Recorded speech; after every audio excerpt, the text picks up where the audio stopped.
In this series of TI3, we are discussing the do's and don'ts of each Enneagram type. Next up on our...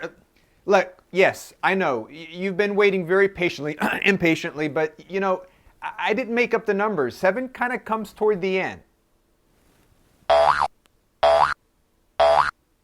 What can I say about 7s?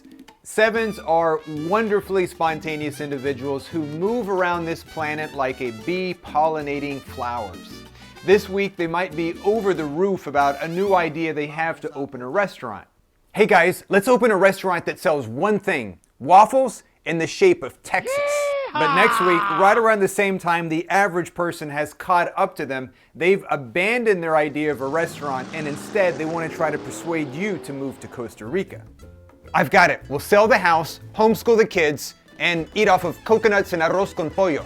Ooh la la! In general, 7s have a tendency to start projects that they never finish, partly because they encounter a challenge that they never anticipated, and partly because they just get bored and they want to chase after a new idea because it's more stimulating. Wee.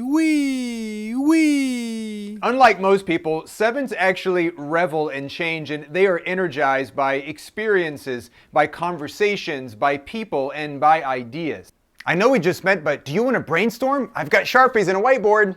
When it comes to working with 7s, here is a definite do. Do give them space to be creative and social.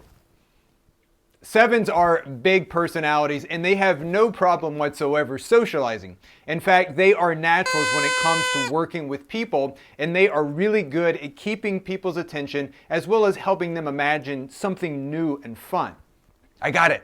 Let's throw a party. Let's invite everybody you know, and everybody you know, and everybody you know, and then afterward we'll go to a different party at my cousin Billy's house down the road. 7s are all about the forest and less about the trees. As such, here is a don't to implement. Don't give them tedious or detail-laden tasks. 7s usually see the big picture very well, in fact better than any other number on the Enneagram, but they can struggle when it comes to the specifics and with following through to the end. I've got it. Let's quit our jobs and sail the 7 seas. But you've never sailed a day in your life. You get lost driving to work. I'll watch a YouTube video. They put up anything these days. Yeah, but you have motion sickness. You got sick last week just walking to the kitchen. I'll just take a Dramamine 2 times a day for the next 3 years. What could go wrong?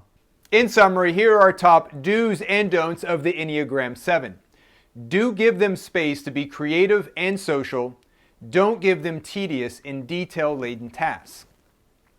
Both of these get to the heart of a 7, wanting to follow their ideas and inspirations wherever they take them, and liking to keep their options open and not being dragged down by minutia or exceedingly boring tasks. If you enjoyed this edition of the do's and don'ts of the Enneagram 7, please be sure to subscribe, and I'll see you next time.